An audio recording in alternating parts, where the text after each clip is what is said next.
Nous allons aborder maintenant la quatrième session qui est imaginer l'innovation dans un contexte de sobriété, pour laquelle on a avec nous Dominique Caradian, que je vois là, Francesco Oui, Sigolani, bonjour. bonjour, Francesco Sigolani qui a réussi à arriver à temps, j'ai vu dans la conversation, bonjour, super, et Ezra, Bonjour. formidable, bonjour à vous trois. Donc, Dominique Caradian, consultante en intelligence économique veille et prospective, co-organisatrice de Ethics by Design 2020, responsable designer éthique Paris. Voilà. Exactement. Francesco Sigolani, architecte et designer, cofondateur de Design by Data, Volume Coworking et Fab City Grand Paris.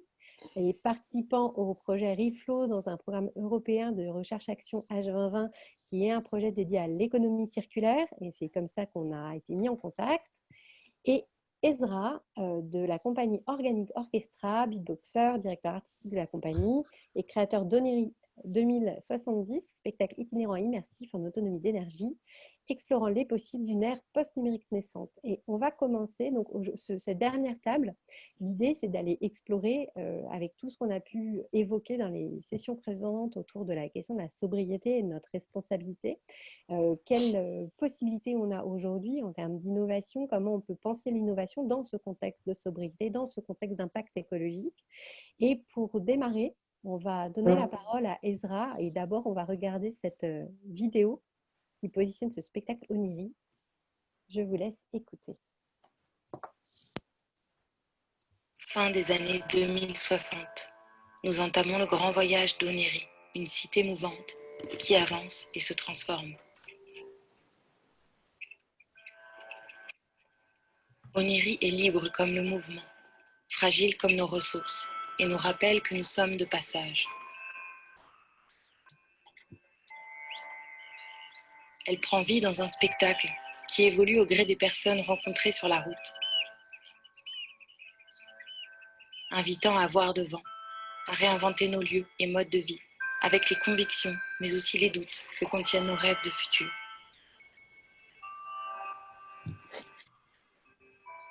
Parmi les voyageurs, il y a Ezra, musicien performeur. Ses instruments sont sa voix, des machines et objets étonnants. Il y a Alex, qui joue avec la lumière, la matière et le mouvement, et projette sur la toile un univers fantastique en devenir.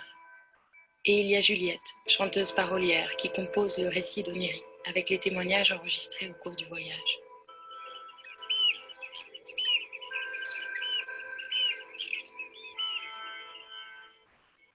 Avec des ingénieurs et ingénieuses, géofabricateurs et technico-poètes, nous nous sommes lancés le défi de raconter Oniri en un spectacle itinérant et autonome en énergie. Concrètement, tous nos outils de scène vont consommer moins d'1 kWh.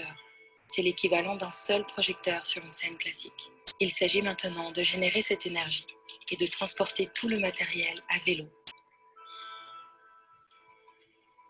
Le voyage a commencé. Embarquez avec nous.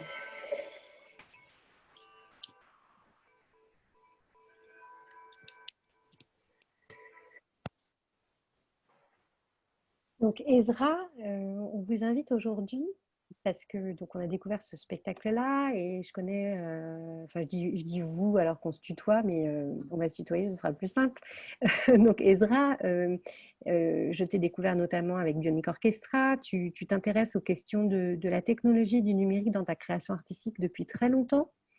Tu as pu travailler autour des projets avec des chercheurs de développement de technologies innovantes. Et puis, tu es venu à ce spectacle, Oniri, qui invite au contraire à aller rechercher le low-tech. Low-tech, c'est une tendance aussi dont on entend beaucoup, beaucoup parler aujourd'hui. Et du coup, j'avais envie de t'interroger sur ta démarche artistique. Voilà, comment le numérique a inspiré ton travail et ou la technologie et comment aujourd'hui tu en arrives à ce projet-là.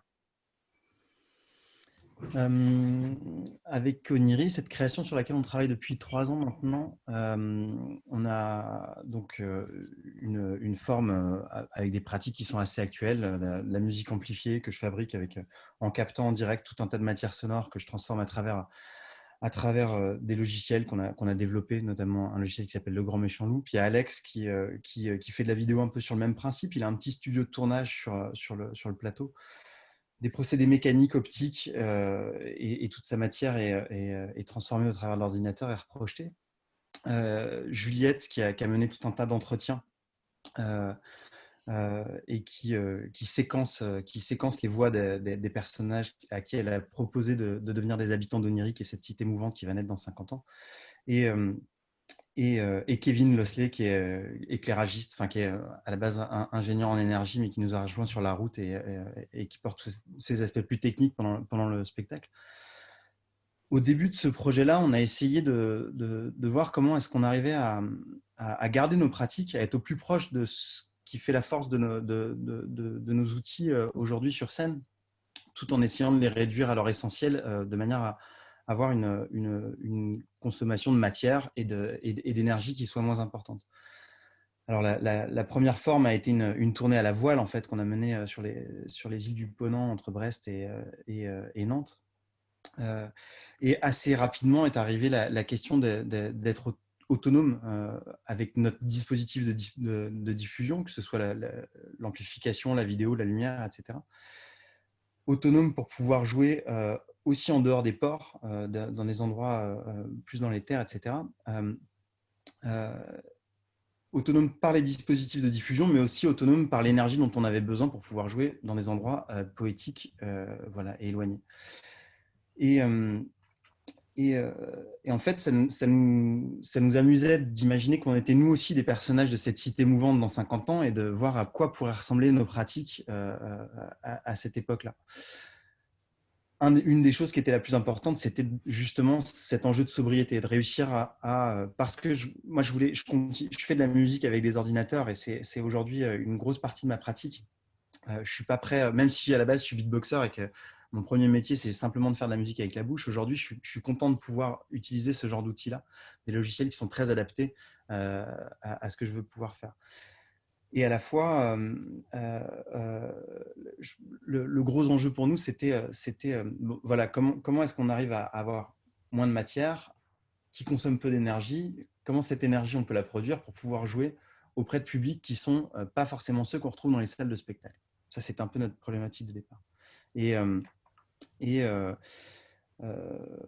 Voilà, le jeu, ça a été d'abord de faire le calcul de chacun de ces outils-là. Qu'est-ce que mon ordinateur consomme? Qu'est-ce que le vidéoprojecteur ou tous ces outils-là peuvent consommer? Et qu'est-ce qu'on enlève en premier? Qu'est-ce qu'on transforme de manière à ce que tout ça consomme peu?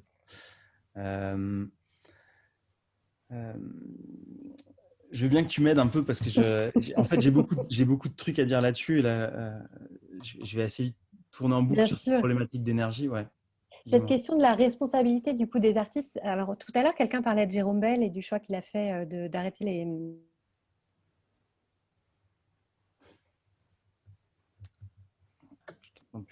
Anne, on t'entend plus, Anne. Je pense qu'il y a eu un problème, on t'entend plus du tout.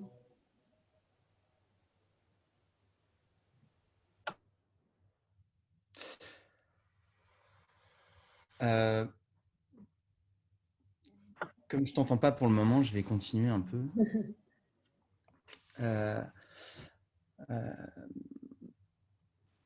Les outils numériques, pour moi, c'est des outils parmi d'autres. Sur scène, ce qu'on utilise, c'est des outils qui sont mécaniques, électroniques, numériques notamment, organiques, parce que simplement la voix. Et moi, ce qui me plaît, c'est d'imaginer comment est-ce qu'on est pertinent artistiquement, comment est-ce qu'on arrive à raconter des histoires qui vont toucher les gens, qui ont un impact éventuellement politique. Et on est obligé aujourd'hui de transformer nos manières de faire, en fait, quoi. Ces outils sont super, mais je sais aussi que cet ordinateur que j'utilise sur scène et la quantité d'énergie qu'il a fallu aussi, même pour créer les programmes qui tournent dedans, est hyper conséquente. Et donc, face aux problématiques environnementales qu'on a aujourd'hui, on est simplement déjà aussi en nécessité de devoir comprendre ce que c'est que ces impacts-là, réussir à les quantifier et les diminuer. Et et du coup, je rêve un jour ou l'autre de réussir à se passer de ce genre de machine en ayant des choses qui soient beaucoup moins gourmandes en fait. Aujourd'hui, on voit apparaître tous les Raspberry depuis pas mal d'années maintenant, ce genre de tout petits ordinateurs qui portent très peu de matière. J'espère avoir les puissances de calcul pour pouvoir faire de la vidéo en temps réel et de la musique tout en ayant des objets qui sont comme ça, petits par le passé. Mais avant ça, la moindre des choses, c'est déjà d'essayer d'en avoir un peu moins, en fait, quoi. Quelles ont été un peu tes inspirations, justement? Comment tu t'es fait accompagner pour cette démarche de réduire, de décroître et de trouver le minimum viable, en fait, pour ce spectacle? C'était des personnes qui travaillaient déjà avec toi? Tu t'es entouré de personnes particulières qui avaient ces compétences? Alors, ça a été pas mal de copains ou de gens croisés sur la route, ouais, avec lesquels on a commencé par prototyper en faisant pas mal de bidouilles, en fait, quoi. Puis j'ai été accompagné par l'Atelier Art Sciences à Grenoble, qui est une structure fondée par l'Hexagone, qui est la scène nationale de Mélan, et le CEA, le gros labo de recherche. Et là-bas, on a été rencontrer pas mal de laboratoires pour essayer de faire en sorte de trouver des alternatives aux choses qu'on pouvait trouver dans le commerce, notamment sur la génération de l'énergie, ou en tout cas la captation de l'énergie, et surtout son stockage. Aujourd'hui, pour pouvoir faire un spectacle de 1 kWh, c'est un spectacle qui dure 1 heure. On a besoin en gros d'une batterie dont la quantité d'énergie est 1 kWh. Ces batteries, si on veut qu'elles soient légères, parce qu'on se déplace à vélo, après s'être déplacé à la voile, maintenant on se déplace à vélo entre deux dates, on a besoin qu'elles soient légères. En fait, on se retrouve assez vite avec des dispositifs qui sont très gourmands en terres rares, etc. Et on a essayé de voir avec le Low-Tech Lab de Grenoble et des labos du CEA comment fabriquer des batteries à partir de cellules de récupération. En fait, on a commencé à ouvrir tout un tas d'ordinateurs qui partaient à la déchette. On a récupéré ces petites piles. En fait, à chaque fois, c'est quasiment dans presque tous les ordinateurs, c'est les mêmes piles qu'on retrouve, tout comme dans les outils électroportatifs, etc. Et on a essayé de reconstituer des batteries avec ça. On s'est retrouvé, alors ça fonctionne, c'est assez bien, seulement on s'est retrouvé avec une problématique assez rapidement qui est on ne peut pas se permettre d'emporter des batteries qui ne sont pas homologuées comme ça, qui n'ont pas passé toutes les batteries de tests de sécurité pour pouvoir aller faire des spectacles face aux gens. Avec un public, en l'occurrence une centaine de personnes là, dans chacune de nos représentations.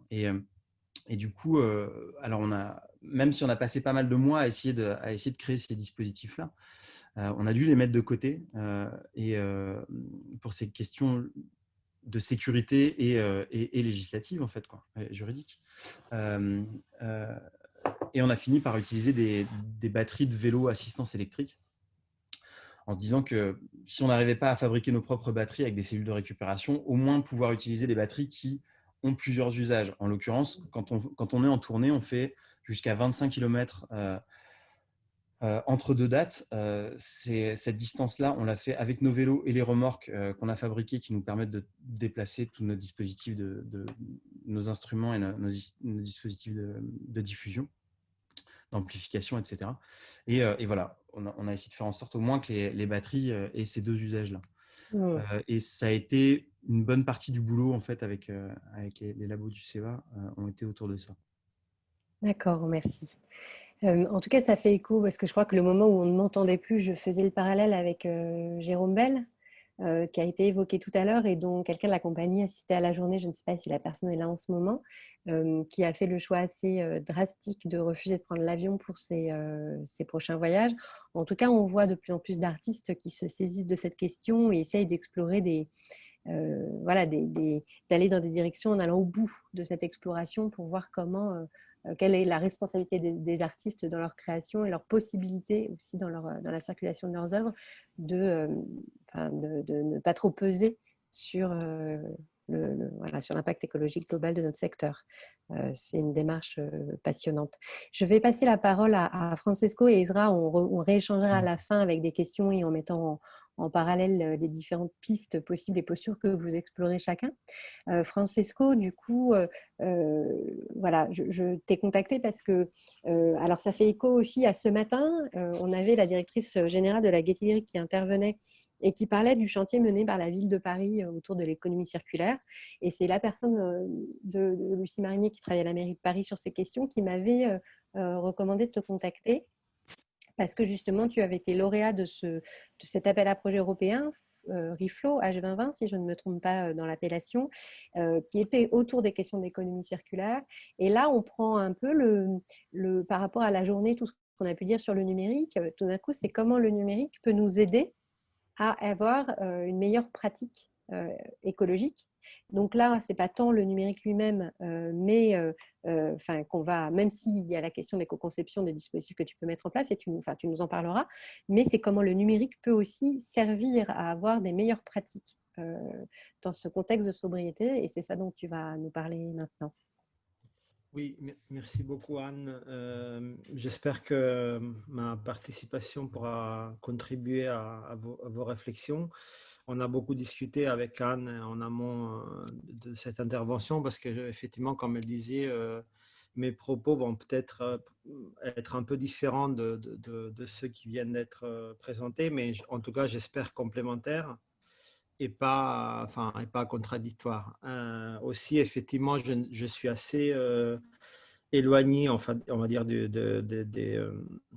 secteur culturel, des théâtres, etc., si ce n'est que je suis quelqu'un qui aime beaucoup aller au théâtre, mais voilà, je ne suis pas du mieux pour effectivement ce projet H2020 de recherche sur lequel effectivement on a été amené à travailler, on est amené à travailler avec des organisateurs d'événements et notamment des théâtres. Donc, on va voir si ce qu'on est en train de faire, ça fait sens pour vous. Donc, d'abord, vu effectivement que je viens d'un contexte un peu différent et que je ne connais pas à quel point l'audience est familière avec ce qu'on fait, je voulais d'abord introduire un peu qui on est. Donc, je vais principalement parler de ce qu'on fait dans notre tiers-lieu qui s'appelle Volume et qui est dans le 19e arrondissement, qui a été créé il y a 5 ans. Et effectivement, je dirais que par rapport aux conversations qu'on a aujourd'hui, je pense que par rapport au numérique, c'est un projet qui est créé, comme beaucoup de tiers-lieux, avec l'idée non pas de choisir entre, on va dire, l'homme et la technologie, mais de plutôt voir comment la technologie peut augmenter les interactions humaines. Donc, on est un laboratoire qui est lieu de convivialité, mais aussi lieu de technologie assez importante. On travaille avec pas mal de machines à commande numériques, mais avec un engagement social, éthique assez important. Depuis quelques années, notre projet a pris une dimension qui va au-delà de notre atelier, qui est plutôt celle de l'échelle du quartier et de la ville. On est en train d'ouvrir d'autres laboratoires un peu à notre image et de travailler en stricte collaboration avec la mairie de Paris, effectivement, sur les questions de ville résiliente, ville productive, ville durable, et de voir comment nos lieux et les projets qu'on porte peuvent, avec cette lecture digitale et technologique, proposer des solutions. Et aussi, on est non seulement un peu essaimé au niveau de la ville, on est aussi, comment dire, partie prenante d'un réseau. Allô? Oui. Oui, non, je ne savais plus si vous m'entendiez, pardon. Si, si. Du coup, oui, on est aussi on fait partie d'un réseau, si tu peux revenir. FabCity, Voilà, le réseau FabCity, en fait, qui est un réseau de villes, un peu comme nous, on représente la ville de Paris dans ce réseau avec la mairie. Et ces villes-là, le point commun qu'ils ont, c'est qu'on œuvre tous ensemble à faire en sorte que nos villes redeviennent productives, notamment grâce aux outils technologiques de production et la vulgarisation de ces outils. Je vais revenir dessus tout à l'heure, mais effectivement, avec ce collectif Fab City et ce réseau de villes, on a remporté ce projet qu'Anne mentionnait au début qui s'appelle Reflow et dont le thème, c'est un grand projet européen sur 3 ans avec plein de partenaires, mais le gros thème, pour vous situer, c'est celui de créer des boucles vertueuses dans les villes et de créer des systèmes de... Ah, ça vient de couper.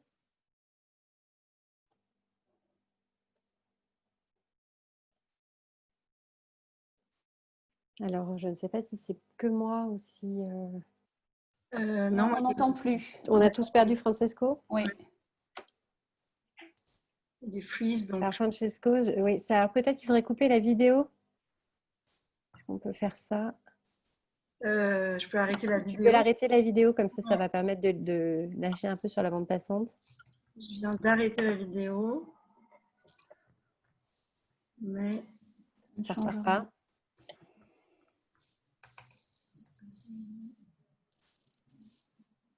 Ok, je crois qu'il va se reconnecter. Donc, en tout cas, le projet Reflow dont il parle, je ne pourrais pas beaucoup en parler à sa place, mais en tout cas, c'est là où, comme je vous disais, on a eu cette rencontre autour des grands enjeux d'économie circulaire et c'est un projet qui fait écho à nos réflexions aujourd'hui, étant donné que c'est notamment comment la technologie et les nouvelles manières de produire peuvent servir ces enjeux d'économie circulaire. La ville de Paris est dans une réflexion vraiment poussée là-dessus. Ça en témoigne le chantier autour des établissements culturels de la ville de Paris qu'on a évoqué ce matin. Oui. Voilà, Francesco est revenu, Désolé. super. En fait, oui, Anne, je disais expliquer à Anne que mon agenda a été un peu chamboulé et là, je suis à un endroit où ma connexion, je ne sais pas si elle va tenir. Du coup, si ça ne tient pas, n'hésitez pas à passer à autre chose la prochaine fois. Désolé. Ça ne marche, pas de souci. Voilà, du coup, oui, j'expliquais qu'il y a plusieurs villes pilotes dans ce projet, que nous, à Paris, on travaille effectivement spécifiquement sur la question du secteur événementiel et de tout ce qui est construction temporaire. Donc, on s'adresse, en fait, on vient un peu tous notre communauté du milieu de l'architecture et du design et on s'intéresse à interroger, en fait, toute construction qui est censée être, on va dire, créée, mais utilisée pour un laps de temps très court. Donc, tout ce qui va de l'événementiel jusqu'à l'architecture temporaire et les aménagements temporaires. Et donc là, notre manière d'adresser le projet, d'adresser cette problématique quand on a écrit ce projet qu'on a remporté, c'était de dire en fait que la technologie et le numérique pouvaient nous aider à augmenter notre impact quant à l'optimisation de ces structures temporaires. Donc, en fait, on a proposé de mettre en application des procédures de fabrication numérique, des compétences d'automatisation et d'intelligence artificielle pour proposer des nouvelles solutions. Et donc, si on va à la slide suivante, en fait, pour comprendre pourquoi ce projet, cette approche fait sens pour nous et du coup, pourquoi on a remporté le projet, c'est qu'en fait, il faut comprendre que dans le déchet, un gros problème du traitement des déchets, donc en particulier, nous, on travaille sur le déchet bois, qui est un peu notre expertise.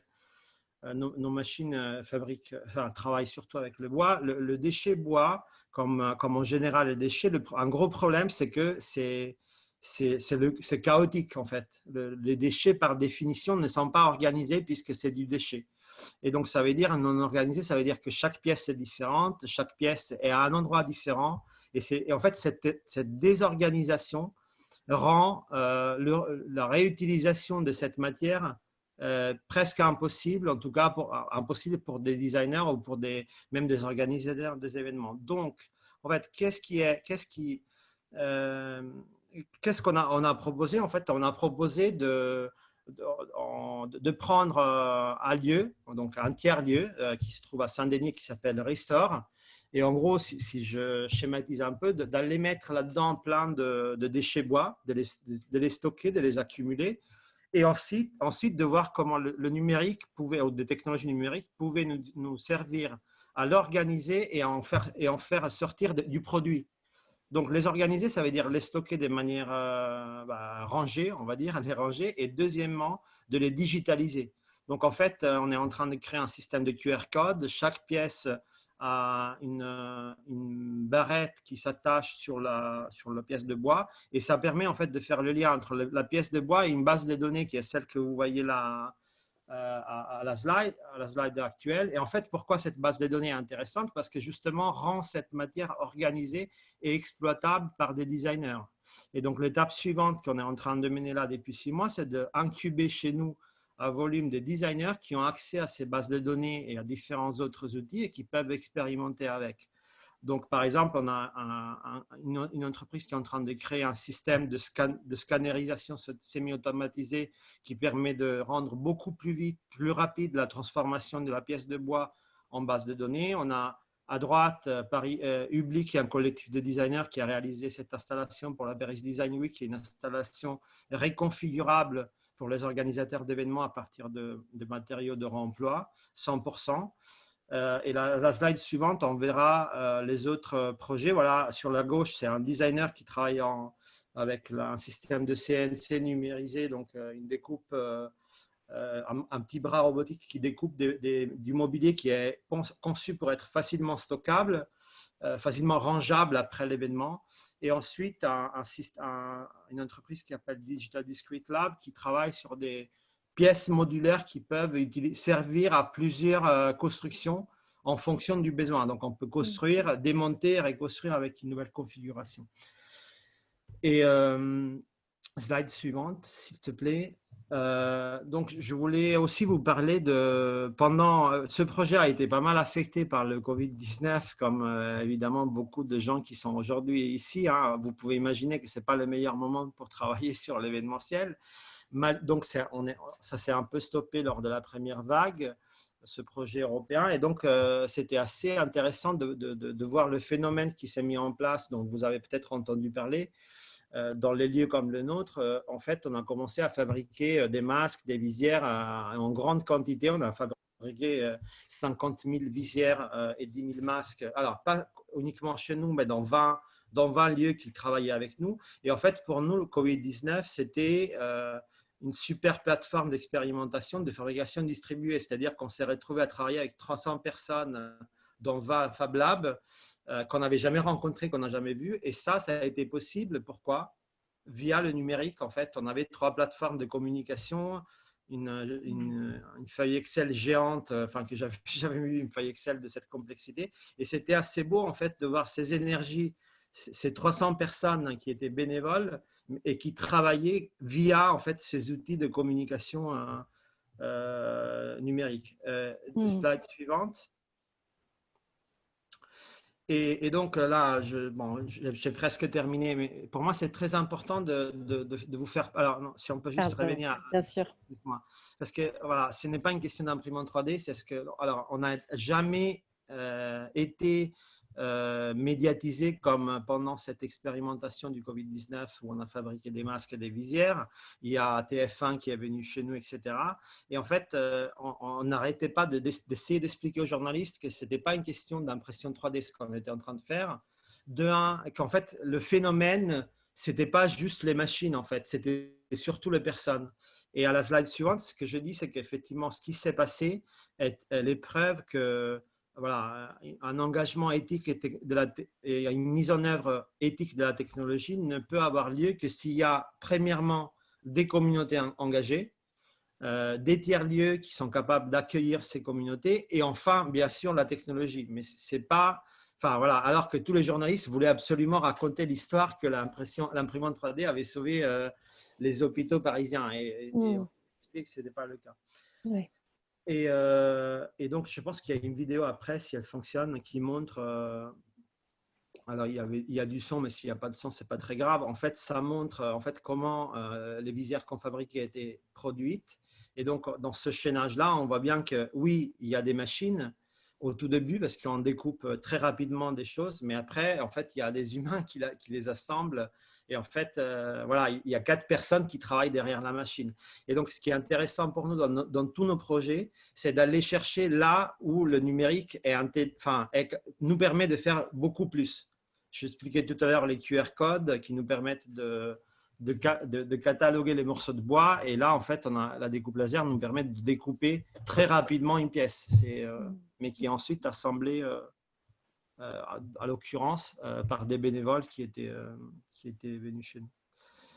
Voilà, voilà ce qu'il en est de ma petite contribution. Merci Francesco.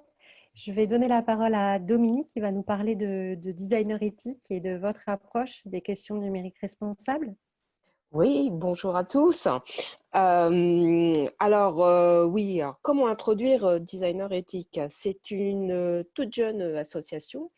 Elle a été créée en 2017 par deux doctorants en infocom qui sont Carl Pinault et Jérémy Poiroux. Elle se définit aujourd'hui comme une structure de recherche-action en design et en éco-responsabilité. Et elle engage toute une communauté en fait de designers sur le sujet de la conception responsable. Donc nous avons trois axes, trois principales activités qui sont l'exploration, qui est autour d'une activité de recherche-action. Nous pensons, nous réfléchissons à de nouveaux modèles alternatifs, à la formation et à la posture du designer. Quelle place l'éthique peut-elle prendre dans l'environnement du design? On expérimente, c'est-à-dire qu'on met en place des outils qui sont en Creative Commons pour permettre à la communauté de designers de s'approprier de ces outils et de pouvoir les utiliser ensuite soit dans leur pratique professionnelle ou dans leur pratique personnelle. Et enfin, on connecte les gens via notamment un événement qui s'appelle Ethics by Design, qui a lieu tous les 2 ans, qui est en principe en présentiel, qui dure 2 jours. Mais bon, cette année, nous l'avons fait entièrement en ligne sur 5 jours. Et Ethics by Design, qui a eu lieu cette année, fin septembre, début octobre 2020, est l'occasion de réunir des chercheurs en design, des designers, des étudiants, des chefs d'entreprise, de PME, voire de grandes entreprises, et des agents de la fonction publique. Parce que cette année, Ethics by Design a été supporté par la DINUM, qui est l'agence numérique rattachée auprès du Premier ministre, donc qui regroupe en fait tous les designers d'État, on va dire ça entre temps. Donc c'était ouvert aux agents de la fonction publique pour les sensibiliser autour de très grandes problématiques. Donc on avait 4 thèmes principaux. Il y avait l'impact environnemental sur la conception. Qu'est-ce que l'écologie peut apporter comme idée nouvelle dans la conception de services et de produits. Nous nous sommes interrogés sur la formation et la posture du designer, c'est-à-dire aujourd'hui, à l'heure de l'Anthropocène, quelles sont les formations qui permettent aux designers de s'approprier ces thématiques et de les retranscrire dans sa pratique professionnelle quotidienne. Ensuite, on a eu une réflexion autour des politiques publiques d'innovation. Donc, en fait, comment l'État s'approprie ce sujet de l'Anthropocène et imagine quelles sont les étapes vers une sobriété Dominique, numérique. est-ce que vous Oui. pourriez réexpliquer, parce que je ne sais pas si tout le monde est familier avec la question de l'ère de l'Anthropocène en termes de terminologie? Alors, l'ère d'Anthropocène, c'est un terme géologique qui dit que en fait, à partir du milieu du 19e siècle, en fait, depuis la première révolution industrielle, l'homme a un impact sur la nature. Voilà, pour résumer très brièvement, c'est que en fait, le changement climatique est dû à l'action de l'homme sur la nature. Donc voilà, c'est ça la définition la plus simple qu'on pourrait avoir de ça. Et que donc nous, chez Ethics by Design, on demande, on sensibilise les personnes à atterrir. Comme on dit, je reprends un terme de Bruno Latour, il faut atterrir. C'est-à-dire qu'on ne peut plus continuer comme ça. Et donc, toute notre démarche est orientée vers cet objectif de faire prendre conscience aux gens que nos pratiques professionnelles sont aussi partie prenante du changement climatique. Et dans la posture du designer, c'est quand on imagine un produit, on tente de créer un service ou un nouveau produit, il faut penser à toutes ces externalités et non pas simplement obéir, entre guillemets, au marketing des entreprises, et de vraiment de réfléchir de produits. C'est par exemple sur un service numérique, où il va être hébergé, comment on va concevoir ce service numérique, quelle est, je dirais, la couche informatique, de développement informatique qu'on va intégrer, et est-ce que cette couche informatique, ce développement informatique est énergivore ou pas, et à un moment donné, est-ce que à la fin d'un service numérique, est-ce qu'on peut imaginer la fin d'un service numérique, et non pas éventuellement, et non pas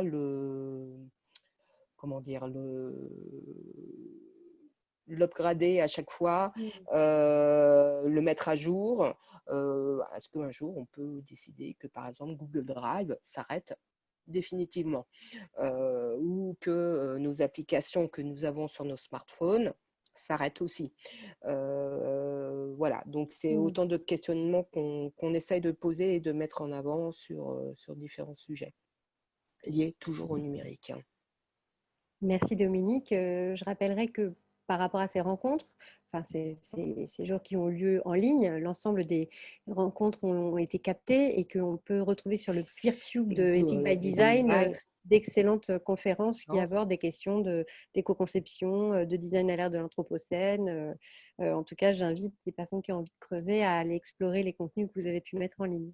Oui, tout à fait. Je peux mettre le lien directement. On le partagera absolument. Voilà. Oui, on le partagera aussi sur le chat.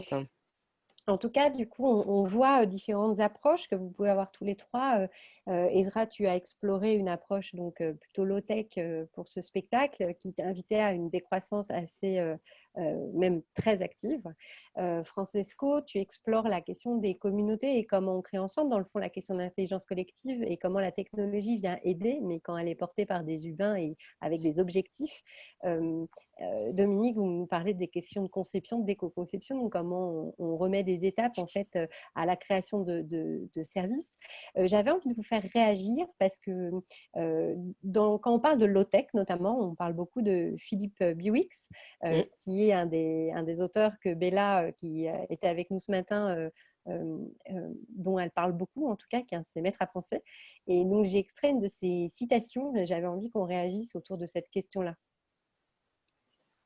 Donc, dans l'âge d'or des low-tech, il dit « L'écologiste de l'offre croissance verte réclamera à corps et à cri le remplacement des centrales classiques par des énergies renouvelables.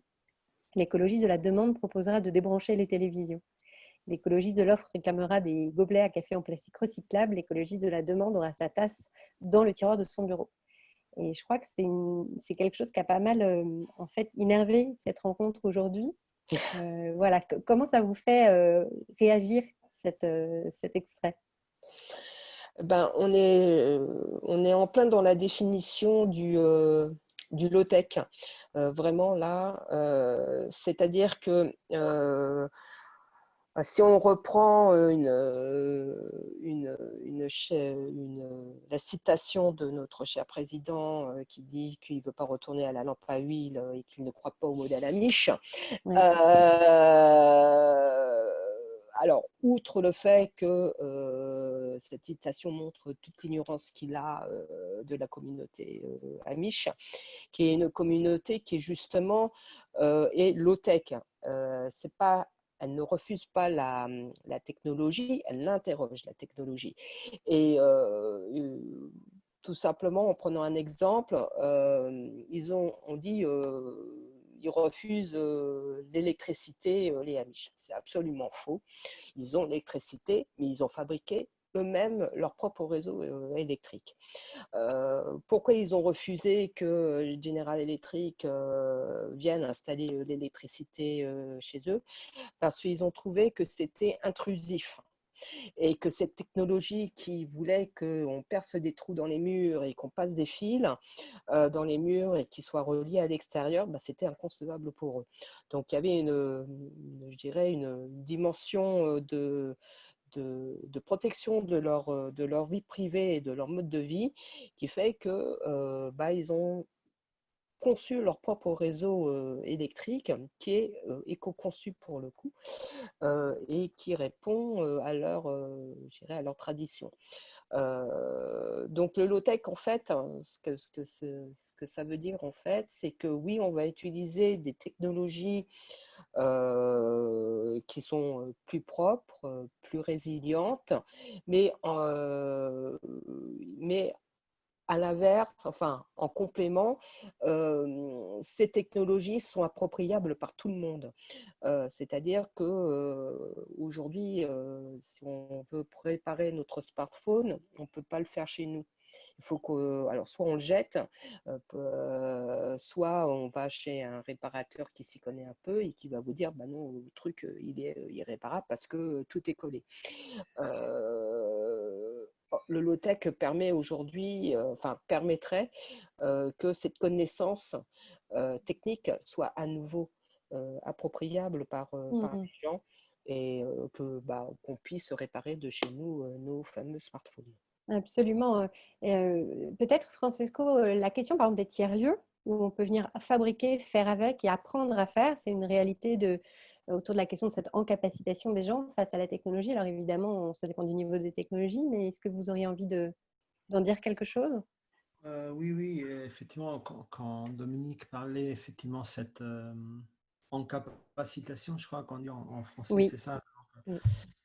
Oui, en fait, est au cœur même du mouvement FabCity, en fait, auquel nous, on participe. Je dirais, l'encapacitation, je pense que... attendez, d'abord, je précise que je ne parle pas au nom de tous les tiers-lieux de France et du monde, parce qu'il y a plusieurs approches assez différentes et ça fait souvent c'est souvent objet de discussion. Donc là, moi, je parle de l'approche que nous, on mène plutôt à volume. Et qui est plutôt, en fait, qu'à la base, on ne s'est pas dit, bah, tiens, on va faire des lieux pour encapaciter les gens. En fait, nous, on avait simplement une intuition qui était celle de... On croyait qu'on pouvait créer des résultats, on va dire, un impact positif en rapprochant le consommateur du producteur. C'est-à-dire que le faire et le consommer qui sont... L'utilisation et le faire sont traditionnellement poussés là en Chine et l'autre, je sais pas, en Europe. On produit en Chine, on importe et on consomme ici, mais on ne sait pas comment c'est fait, quelle technologie on a utilisée. Nous, en fait, on avait cette intuition que si on rapprochait ces deux moments, le moment de fabriquer et le moment d'utiliser, on aurait pu avoir des impacts positifs sur la société, sur les humains, etc. Et ça, en fait, sans aller forcément uniquement dans la technologie, nous, on a aussi un laboratoire culinaire qui est un pôle hyper important chez nous et c'est le même concept. C'est en gros faire ensemble, cuisiner ensemble, consommer ensemble. Enfin, c'est un peu ça. Et ensuite, on s'est rendu compte qu'effectivement, ça permettait en fait d'encapaciter les gens. Et il se trouve qu'aujourd'hui, en fait, une de nos activités principales, c'est la formation à des publics démunis ou en difficulté ou au chômage. On n'avait pas forcément à designer ça. C'est quelque chose qu'on a trouvé un peu en faisant, qui est un peu notre méthode aussi peut-être maker, c'est-à-dire on fait et puis on essaie de comprendre qu'est-ce qu'on fait et qu'est-ce qu'on peut qu'est-ce qu'on peut sortir. Après, pendant que Dominique réagissait sur la question du low-tech, moi, j'ai un concept. Alors, je n'ai pas lu ce livre, peut-être que je devrais le lire, mais c'est un concept, et on a parlé un peu avec toi, Anne, lors de Oui. nos discussions, qui me laisse toujours très, très confus. Parce que le low-tech, quand on parle de low et high, tout est relatif. Donc, tout à l'heure, j'ai montré les projets incubés chez nous. Il y en a un que nous, on définit de low-tech, et peut-être pour certains ici d'entre vous, c'est hyper high-tech. Donc, voilà, cette notion de qu'est-ce qu'on veut dire low, qu'est-ce que ça veut dire low, est pour moi toujours confus. Et ensuite, j'ai l'impression qu'il y a aussi une autre confusion entre technologie. Enfin, moi, j'aurais besoin mieux de comprendre, peut-être dans le bouquin, il y a cette réponse, la différence entre technologie éthique ou engagée. Tout à l'heure, par exemple, on parlait de open source, etc. Mais en fait, ça reste de la technologie, du numérique, c'est des bits qu'on envoie, des ordinateurs, etc. Et low-tech, pour moi, ça fait un peu référence à une chose un tout petit peu différente, c'est-à-dire moins de technologie. Absolument. Voilà. Oui, clairement, oui. Voilà.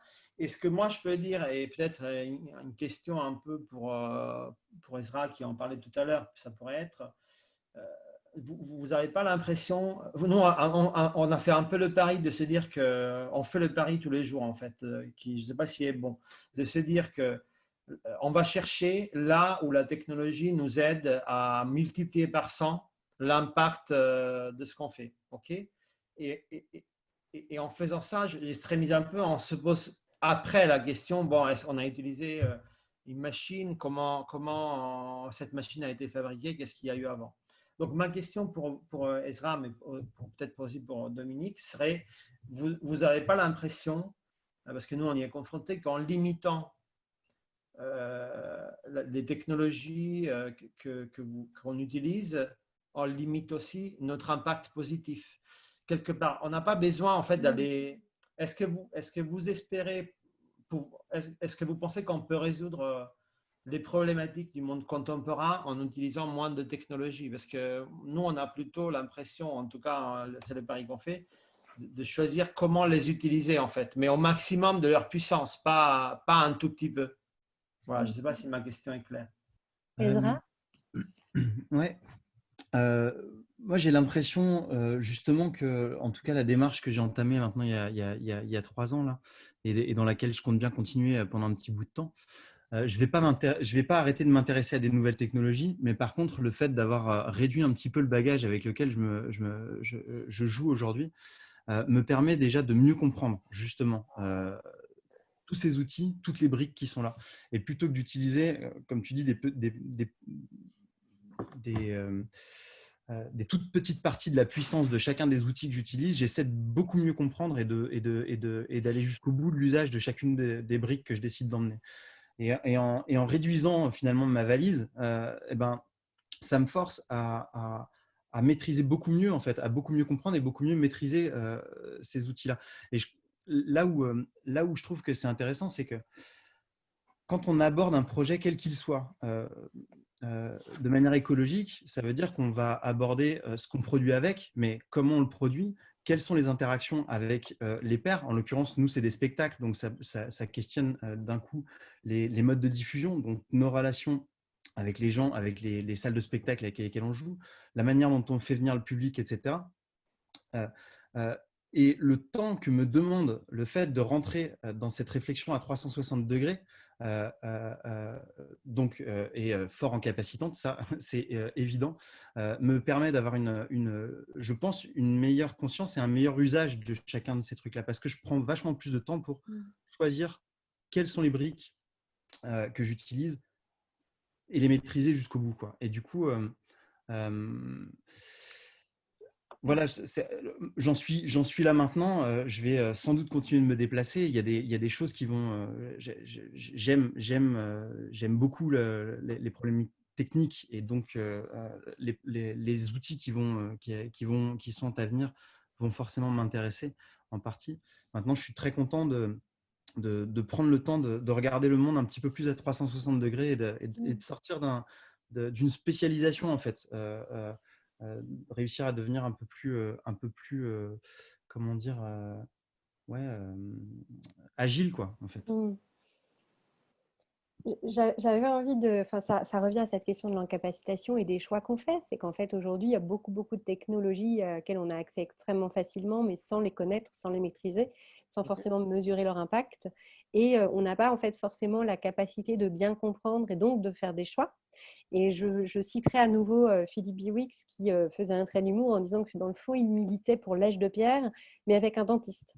Et qu'effectivement, il militait pour l'usage des technologies, au contraire, parce que par exemple, dans la médecine, la question de technologie, elle est essentielle et il y a plein d'endroits où elle est très utile par rapport au monde dans lequel on vit aujourd'hui, mais qu'en même temps, il posait la question notamment de la responsabilité des pouvoirs publics pour limiter certains usages. Et par exemple, la question du choix de la 5G. Alors, je n'ai pas entendu parler de la 5G, mais le choix de la 5G qui n'a pas fait l'objet de débat, je ne veux pas prendre de position aujourd'hui sur la 5G, mais qui n'a pas fait l'objet de débat, pose un problème, où il parle beaucoup des voitures. Alors, on est complètement dehors, pas du numérique, pas complètement, parce qu'elles sont très numériques, nos voitures, mais on est très en dehors du spectacle vivant. Et la question des voitures qui citait, en disant qu'aujourd'hui, on pourrait faire des choix drastiques. On a interdit de rouler au-dessus de 130 sur les autoroutes, on a interdit de rouler au-dessus de 90 sur les routes. Est-ce qu'on ne pourrait pas interdire les voitures d'un certain poids et encore une fois, qui du coup consommeraient beaucoup moins d'énergie pour rouler à la bonne vitesse, etc. Donc, il parlait effectivement, on est dans un monde où les technologies cohabitent et que c'est plus la question d'un usage et de la conscience qu'on en a, il me semble qu'il soulevait. Oui, et c'est surtout aussi un choix démocratique aussi à la base, c'est-à-dire que toutes technologies, on nous les impose, on n'a pas eu notre mot à dire. Vous parliez, Anne, du non-débat qu'il y a eu autour de la 5G. C'est un problème parce qu'on nous impose la 5G. Or, est-ce que nous avons besoin de la 5G aujourd'hui, sachant que la 5G, ce n'est pas uniquement la mise en place d'un réseau plus rapide, mais c'est tout ce qu'elle embarque derrière comme nouvelles technologies qui vont arriver. Donc, est-ce que ça va embarquer la voiture autonome, les drones, toutes les plateformes numérisées de la Smart City, donc toutes ces nouvelles technologies, est-ce qu'on en a besoin vraiment? Est-ce qu'on a besoin de voitures autonomes? Sachant que ça va avoir un coût écologique énorme, de l'extraction jusqu'au recyclage. Donc, ce sont des questions vraiment de démocratie qui se posent à nous et auxquelles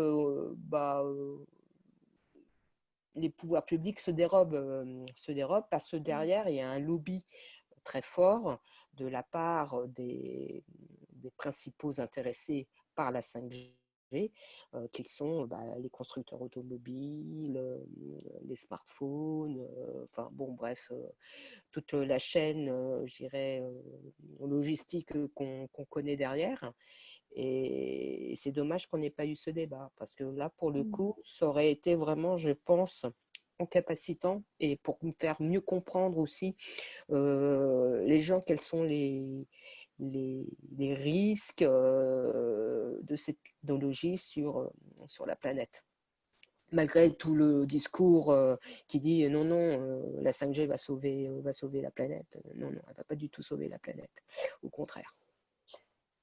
On a peut-être des questions parmi les intervenants, parmi les participants. On a eu en tout cas un échange assez riche autour du Fairphone dans le chat des participants.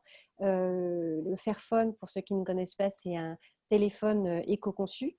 Et donc, l'équipe de Fairphone faisait l'introduction des conférences de Ethic by Design, justement, où on recroise les choses.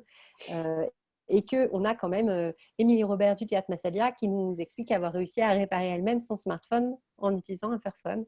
Tout à fait. Il y a Cyril Leclerc qui a levé la main. Très bien. Je crois avoir vu ça. Je lui donne la parole. Je ne sais pas. En tout cas, est-ce que vous avez des questions pour les intervenants?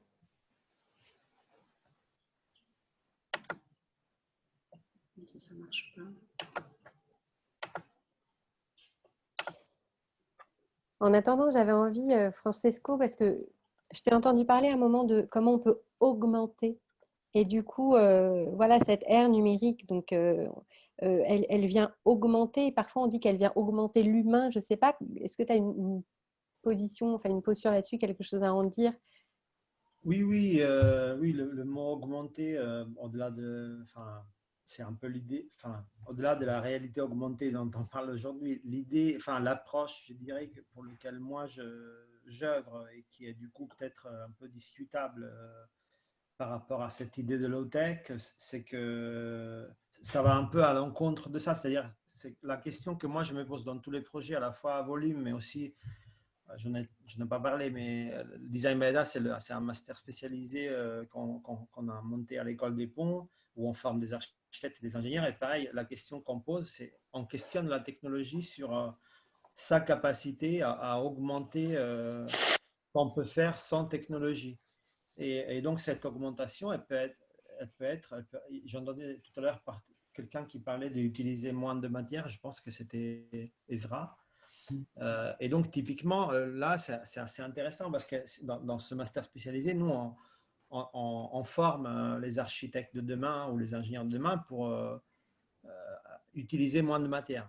Et en fait, ce qui est intéressant, c'est que les algorithmes, enfin, si on utilise un algorithme pour optimiser la matière qu'on met dans une couverture, je ne sais pas, d'un bâtiment, on arrive à des résultats plus optimisés, donc on a moins de matière. Donc cette idée de l'augmentation est là, c'est-à-dire, enfin, moi, ça m'intéresse pas trop d'aller chercher comment la technologie nous permet de faire des choses de manière plus rentable. Ça, enfin, peut-être c'est intéressant. Moi, ça m'intéresse pas. Ce qui m'intéresse, c'est comment la technologie nous permet de faire des choses qu'on pourrait pas faire sans, en fait. Donc cette idée d'augmentation est là.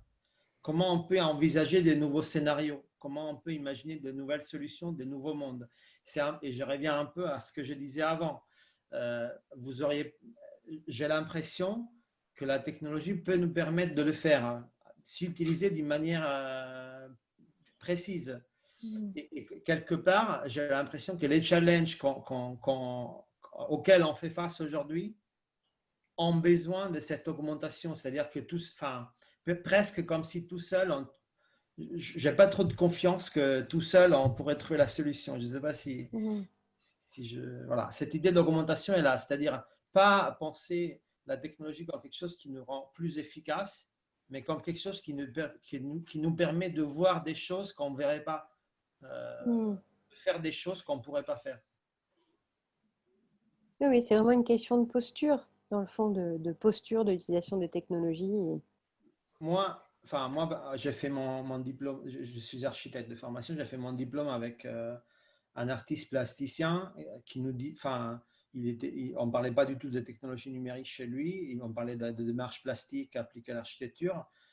Et on parlait, par exemple, notamment d'un autre outil qui était à l'époque l'ésotérisme, parce qu'on avait beaucoup étudié les applications, enfin les interactions entre l'ésotérisme et l'architecture. Et pareil, ce qu'on cherchait dans l'ésotérisme ou dans les applications de l'ésotérisme, c'était la manière de voir des choses qu'on ne verrait pas sans cet outil. Donc, comment ça peut augmenter Donc voilà, quand je pense à la technologie, j'ai un peu la même approche. Là où ça me parle assez ce que tu dis, c'est que justement dans le spectacle qu'on a créé, qu'on a commencé à tourner il y a quelques mois maintenant, à vouloir réduire, à vouloir rentrer dans une forme de sobriété autour de cette création, les questions récurrentes étaient sur qu'est-ce qu'on enlève en fait. On va pas réussir à déplacer plus de 60 kilos de matériel avec nos petites remorques pour aller d'une date à l'autre, etc. Et du coup, à la fois, je voulais pouvoir garder la manière dont je fais de la musique aujourd'hui sur scène, qui est très spécifique en fait, faire de la musique électroacoustique performative comme ça, où tout est capté en direct, où j'ai vraiment une capacité à pouvoir manipuler de la matière assez finement, la transformer, la sculpter, etc. Ça ne m'était pas permis ça ne m'est d'ailleurs même pas permis par des outils qui sont vendus dans le commerce, etc., quels qu'ils soient, y compris logiciels. Il a fallu les adapter, il a fallu, etc. Et ça fait partie des très rares briques qu'on a voulu garder jusqu'au bout, en fait. Enfin, que moi, j'ai voulu garder pendant la tournée parce que, voilà, Enfin, tout le reste a été, une bonne partie du reste a été écrémé. Mais les seuls endroits où c'était pertinent, c'était là où on ne pouvait pas faire autrement, quoi. Enfin, là où ça apportait une spécificité dans la création. Je ne sais pas si j'ai 2 minutes pour réagir à ça. Anne, dis-moi. Vas-y, si, vas-y. En fait, oui, Ezra, tu parles, si j'ai bien compris, chez toi, il y a aussi quand tu dis ta valise, c'est vraiment physiquement la valise et les choses que tu portes dedans, non? Donc, Ouais. en fait, tu trouves pas qu'il y a que la technologie numérique, surtout, il y a une notion assez importante pour toi, j'imagine, qu'en fait, la technologie est légère quelque part. C'est-à-dire que tu peux porter avec toi, enfin, il y a cette contradiction, c'est-à-dire, en gros, chez toi, tu peux porter quelque chose qui pèse pas beaucoup, mais qui fait beaucoup plus de choses, qui a plus d'impact. Donc, tu peux réduire en fait le poids de ce que tu portes, mais du coup, en fait, l'impact de ton spectacle, j'imagine que pour un artiste aussi, d'avoir le plus d'impact possible, est augmenté par cette technologie, non? Enfin, il n'y a pas des fois, tu ne te trouves pas à devoir choisir entre quelque chose qui pèse pas beaucoup, mais qui fait plein de choses. Je sais pas, un iPhone, fait plein de choses, tu vois, par rapport à des outils plus spécialisés, analogiques. Je ne sais pas si… Ouais, bien sûr. Et du coup, et ça implique forcément de faire des choix. En l'occurrence, là, on a pris le parti, nous, en montant cette tournée, de décider de faire des spectacles uniquement pour 100 personnes. Ce qui, vu le contexte, a été, a été un peu une chance. Ça nous a permis, parce qu'on avait anticipé ça depuis un petit bout de temps, parce que c'était un désir, en fait, parce que le genre de choix, on l'avait fait à cet endroit-là. Ça nous a permis de faire 25 dates là, depuis début juillet. Et en fait, je trouve que j'ai apprécié jouer dans des très très gros festivals comme les Vieilles Charrues, jouer dans des très grosses salles au travers le monde et tout. Il y a quelque chose de super dans pouvoir faire des choses qui dégagent énormément de puissance avec des systèmes son et des dispositifs de lumière gigantesques et tout.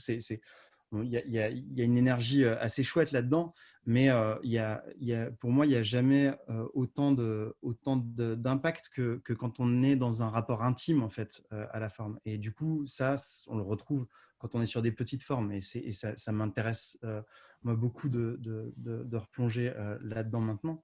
Et du coup, effectivement, je préférerais avoir tout un tas de matières analogiques parce que ça me semble plus noble d'avoir et à la fois cette question de comment est-ce que j'arrive à faire le plus possible avec le moins de matière m'amène à continuer de jouer avec cet ordinateur et les programmes qui sont dedans, quoi.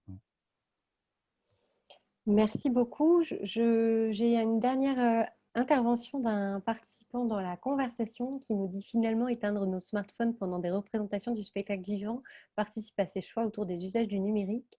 Oui au numérique qui rend plus accessible, handicap, distance, compréhension, non au numérique qui exclut, fracture sociale et technologique, l'utile fait sens.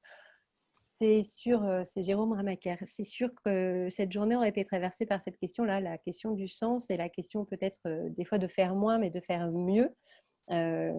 Et ce qu'on retient en tout cas, ça n'est certainement pas l'exclusion de la technologie qui effectivement apporte beaucoup et permet de mieux collaborer aussi, permet de tisser un réseau aussi entre nos lieux, mais de mettre du sens dans la manière dont on l'utilise.